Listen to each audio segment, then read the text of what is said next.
Okay, well, power's out here in Portland, Oregon, and got a little ice storm. And in the meantime, I will give you a few thoughts about banter, about sort of uh,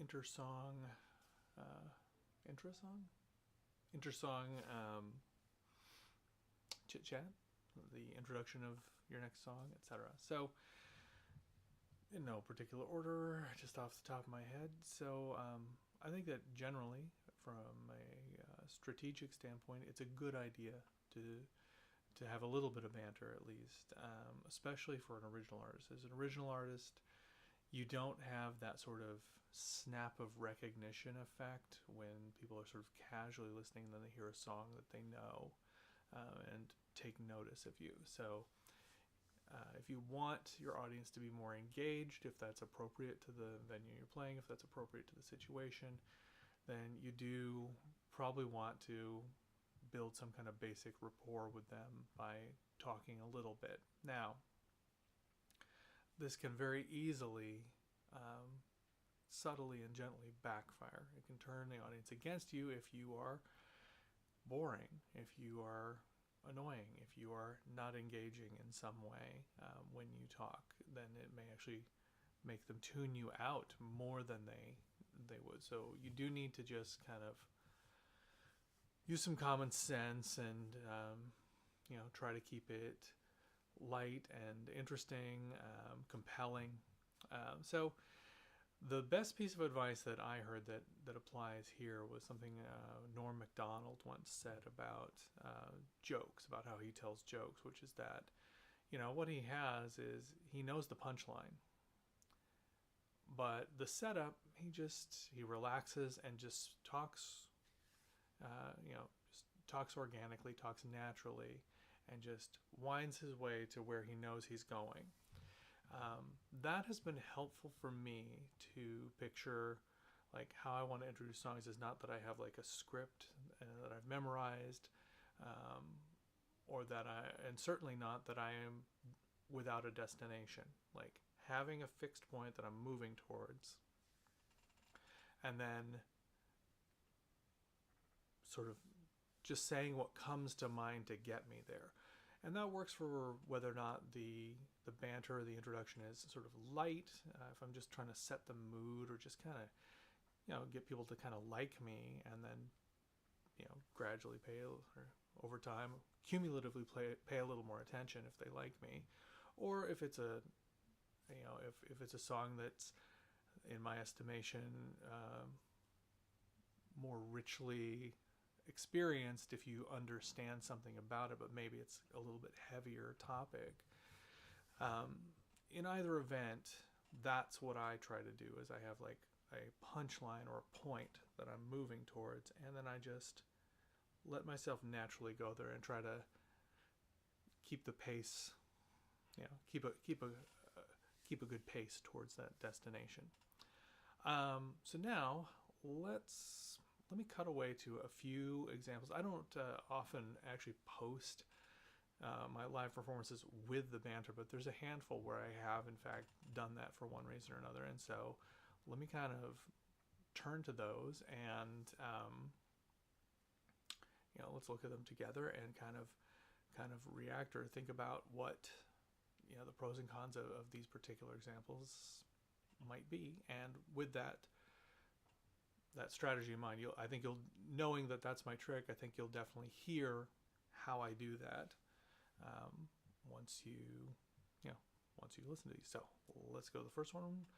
It's going to be 3 in a row that are kind of from the same gig, a gig where we were playing covers without a whole lot of preparation, and where I was just trying to, in essence, work a crowd that didn't know us, where we were not, well known among the other performers or their families and friends and fans, but that I wanted to just kind of get some rapport, kind of establish who we are, get them to like me a little bit, and kind of set up the 3 songs in that way. So knowing that that's my goal, let's go ahead and visit the first one.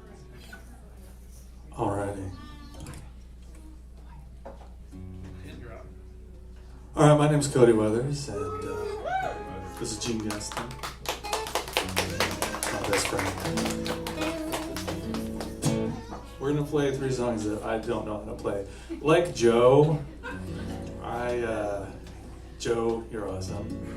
Like Joe, I basically never play covers, so of course when Amy asked me to be part of this showcase, I said, fuck yeah!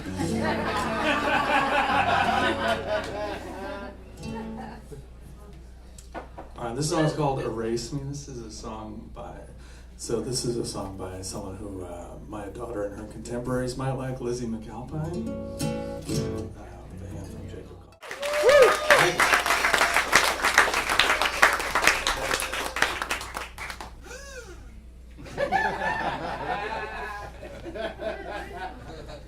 Where were you earlier on when we were supposed to? We practiced and practiced and practiced. So in keeping with sort of some of the obscurity that has passed before us, a lot of songs that you could have told me those were your songs if I didn't know better. Wow, we've got such awesome songs and I'm so behind. This is by an obscure Irish artist, Billie Eilish. That's probably haven't heard of. That joke has just cost me remembering the thin thread of me remembering how the song goes because I'm way too old to listen to Billie Eilish. You got that.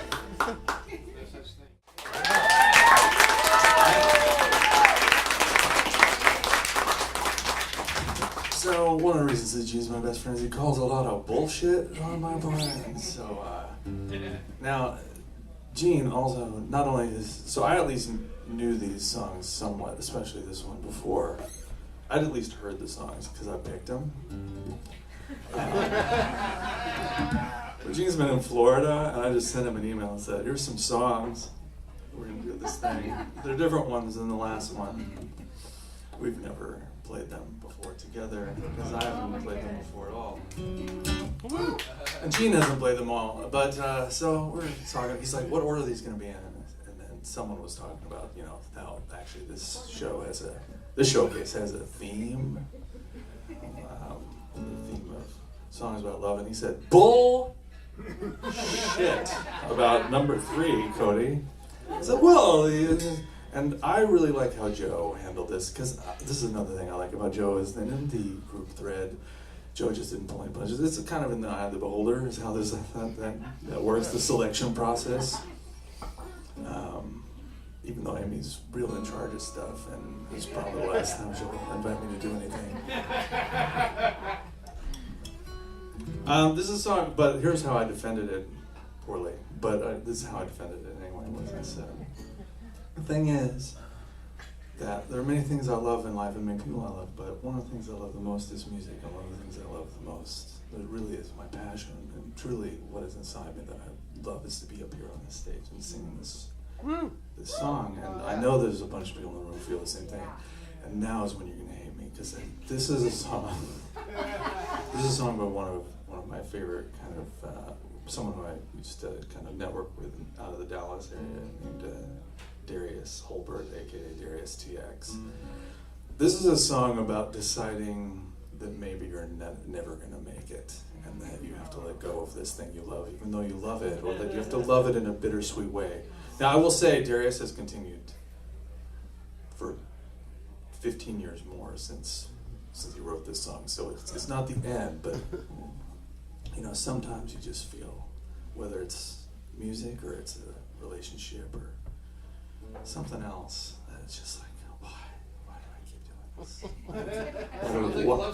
Why do I keep doing this to myself? Fucking exactly. See? You understand? Okay. Kevin didn't need to question it. Kevin got it right off the bat. I have a new best friend. That's the end of that story. That's the moral of that story. This is called The Miracle.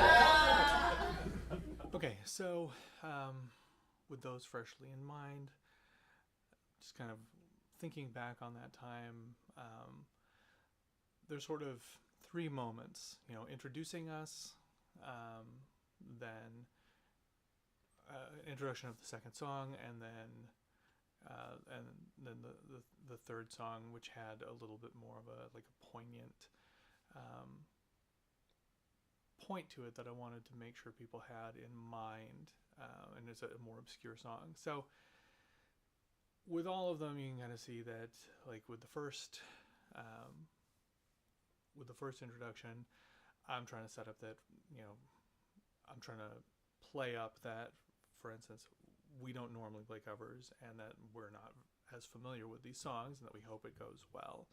I maybe want to. I have a lot of confidence that we were going to do well, but I wanted to kind of give people the sense, like, if they're experiencing us for the first time, that we do lots of things off the cuff, that we're highly improvisatory, that we're very much a seat of the pants kind of act, and I want them to be primed to experience what we do in that context, and to think of it as, we're kind of doing this for the first time. We're doing this without preparation, not as an excuse, but rather just as context. Again, if this is your first time experiencing us, that's something I want you to take away about us, is that we're different every time, that we're a little bit more of a jazz rock kind of experience. With the second one, I just had a joke. I just wanted to kind of be at ease and say something funny, and hopefully get a laugh, and again, keep people's attention and hopefully make them like me a little bit. So I had thought of that joke during the prior song, and kind of held that punchline, this idea, because a lot of I actually didn't know at least half the covers that had been played. This was a showcase with probably six to eight different acts playing three songs, three covers, and I didn't know most of the songs that people brought to the showcase. And so I wanted to, knowing that the second song that we were going to do was a Billie Eilish song, knowing that it was not obscure, although still a song I didn't know very well, just a song that I'd heard on, like, suggested to me by the algorithm, and liked it and decided, hey, let's do that. I wanted to kind of make that tongue-in-cheek joke, and so I think you can very clearly see that whole Norm Macdonald strategy. If I know what my punchline is, and I'm kind of hiding it, and then revealing it, but kind of getting there quickly, unlike this explanation. And then the final one is an obscure song. It's a song from, as I mentioned, from like a kind of a musical connection of mine, just someone I've networked with, and it sounds like we're getting our power back. And so, but I wanted to point out what the song's about, and kind of what is important about it, with a room full of musicians. I wanted them to experience what I love about that song, which is that it's a song that in some sense touches on the bittersweet futility of being a musician, of being an independent musician, and I wanted to prime them to understand the song in that way. All right, let's move on to another example. This was a one-time only introduction that I did, and it's a true story, and it was just what I was feeling, what my heart was feeling in that moment. I just wanted to make a dedication of this particular song. It's a song that has it is definitely a sad and somewhat dark song, but not one that I normally draw a lot of attention to, topically.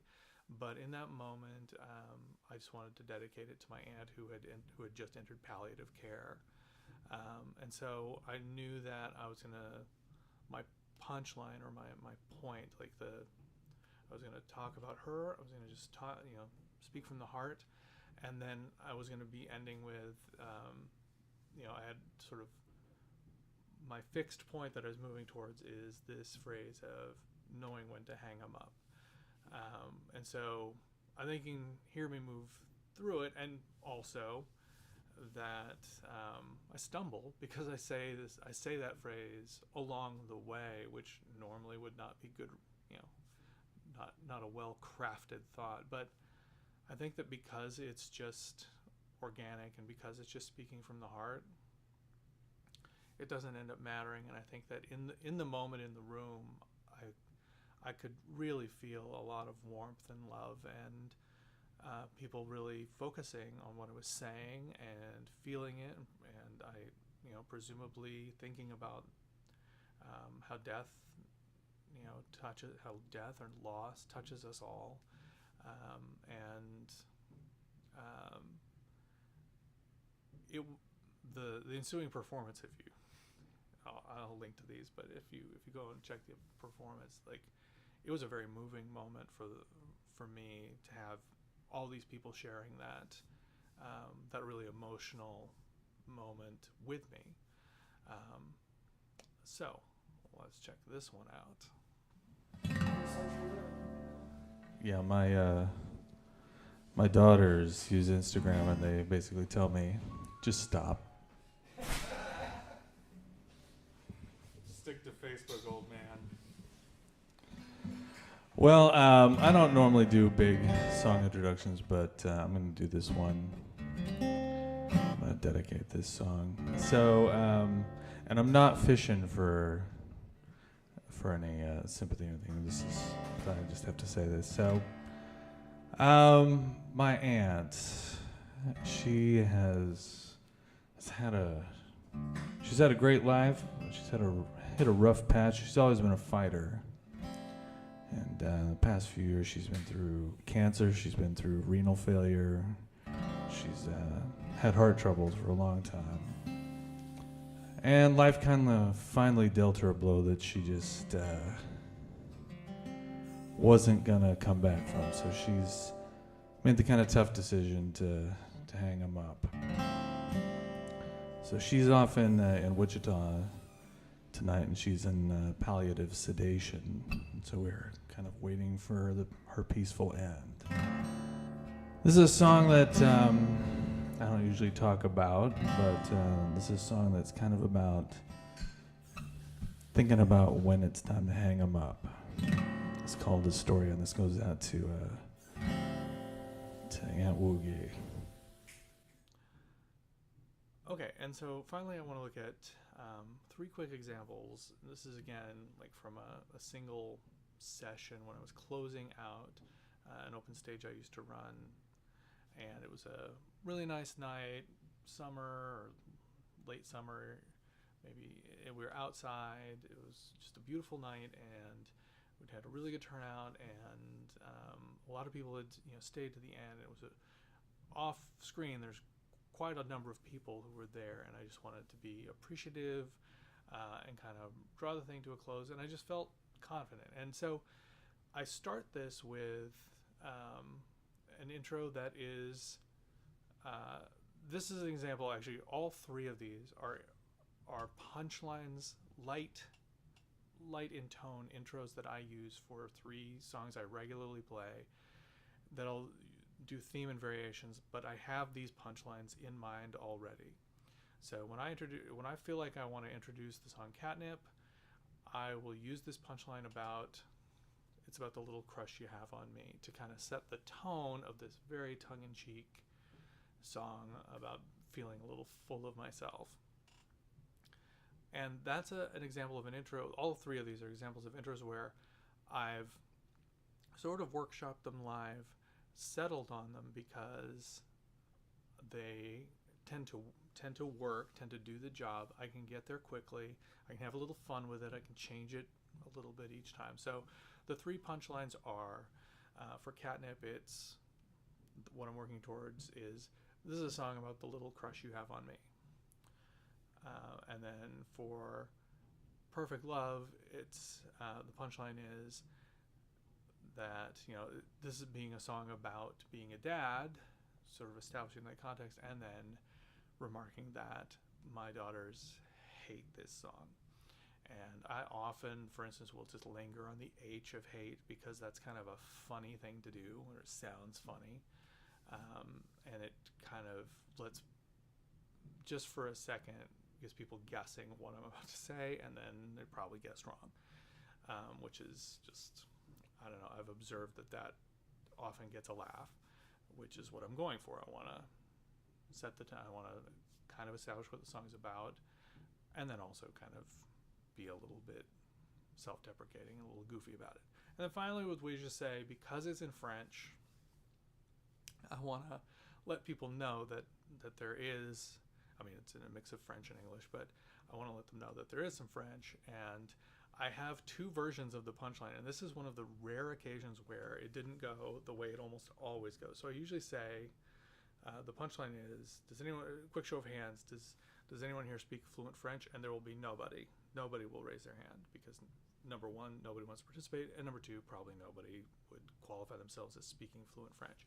So normally I would say, quick show of hands, does anyone here speak fluent French? Nobody does anything. I say, great, this song's in fluent French. And obviously the joke being that it's probably not, and it's probably, it's in my clunky, semi-conversational French at best. But I'm always prepared for what did happen, which is that somebody in some way indicates they are, in which case I'm immediately ready for the secondary punchline of, oh, dang it, somebody speaks it at least as good as me. And then away we go without missing a beat. So let's look at how those play out, and then let's wrap it up with some final thoughts. This is a song called Catnip. This is a song that, anytime I take the stage, I note there's sort of this radius, to put it in mathematical terms for Todd. It's kind of a social distancing that takes place. It's way more than 6 feet. And it's because I understand, because I have this effect, and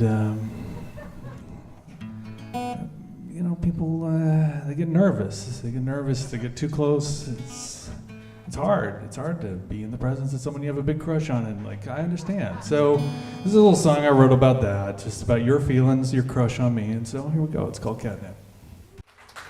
All right, so y'all can make a choice. Thank you. You can hear a song it's about this one time there was this noisy train. No, I don't have such a song.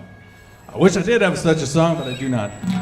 So I can either play. I have this. There's one song which, if you have heard a song of mine, this one has been used. Do you guys know what licensing is? It's all right. This story is even better with a bunch of noise. I can either play this song that, through licensing, has been used a little bit in TV. You might recognize one piece of it. Or I can play a song that is about my kids, but that my kids hate. So you can go, so let me hear a little, by applause, song about my kids and my kids hate. Nothing. Or, see, nobody heard the options. Okay. You get to choose one of two songs. I'm going to close this out. You have a question? Want to vote? Okay. I like your style. Okay, so here's what it is with it. It's one of two songs, because I'm just going to do one more song, and then we're going to close this down for the night. Thanks so much for coming. So the first song is a song that if you've heard a song of mine, you might know the middle part of this song. It's made its way onto TV a little bit. Maybe you know it. You might. Some people say they've heard it before. And if you do, you can sing along even. Or, and it's going to be a very, very disappointing joke if we choose that song, I'll just tell you right now. Or, we can pick a song that I wrote for my children, this heartfelt song about being a dad, and my kids hate that song. So maybe that's a little more fun. Should we do that one? Let's do that one.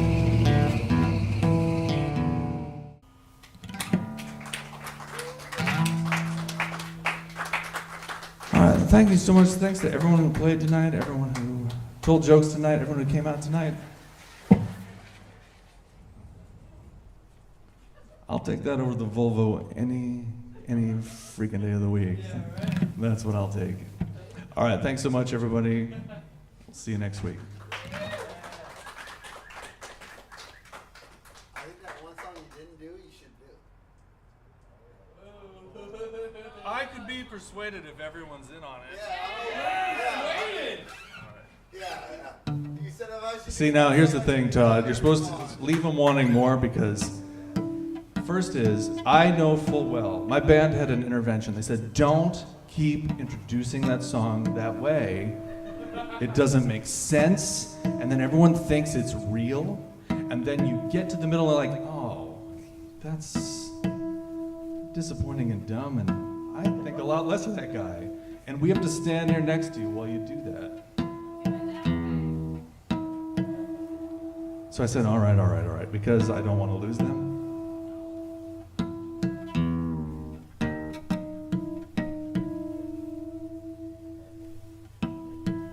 If you had the night, it was like, if I should do this song or this song, you have to do both. I like your thinking. That's how I feel about it. Well, then Todd's gonna be like, nah, keep it a tight 5. Keep it a tight 5. That's, no. Rule of 3. No, maybe not this time. All right, anyone here speak fluent French? Okay, sweet, this isn't fluent French. Oh, man, someone who speaks it at least as good as me. Okay, so not much more to say. Hopefully those were instructive. You know, I hesitate to like toot my own horn too much about Banter because I am, believe it or not, by nature a very shy person, and while I love performing and I love singing, I'm also really easily shaken by feeling like especially when things go wrong. I don't handle heckling very well at all, for instance. And I am shy and I am kind of withdrawn. And outside of the performance space, I'm somebody who does not particularly like to be in the spotlight, believe it or not.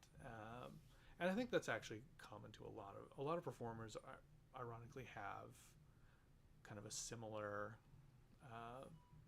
phenomenon of in a different context, they're very shy. So for me, it's very easy for me to fall into just wanting to play my songs and get through my set list and kind of withdraw into my inner world and hearing the songs and being on. And I can be, having a great vocal performance that I'm feeling great about, and kind of not say a word. I've learned that I'm missing the opportunity there, that as I mentioned at the outset, strategically, it makes sense for me to go the extra mile and to grease the skids, as it were, for an audience that might be enjoying my performance to come just a little deeper, to know just a little more, to be just a little more compelled, to maybe follow up and listen to something of mine elsewhere, to have a song title to look for, to know a little something about the song that helps them remember what they liked, or to connect it to themselves, to their own lives. And it just, when I'm in the audience, when I'm listening to other people, I do notice how much of a difference that makes to me. And so recognizing that that's something I need to do for myself, even though it's kind of uncomfortable and contrary to my nature, to speak publicly, has been an important revelation. And it's one that I hope that you also see the wisdom that, on the one hand, like I said at the top of this, you have to be compelling. Like, it can work against you if you're boring, if the only thing you say is this song's called Puppy, this song's about na na na, and it's just like nothing connects it. But if you can make it relatable, and if you can make it memorable, and if you can make it, you know, a spark that catches their attention, then as an original artist, you can definitely use effective banter to mitigate the handicap you have of not having like instant recognition as a means of engagement. So hopefully that was good. And like I said, you know, I think that the Norm Macdonald advice is gold, and I encourage everybody to use it. And you know, drop a comment if you've got your own strategy that's different, that's something working for you that that we can all benefit from. So until next time.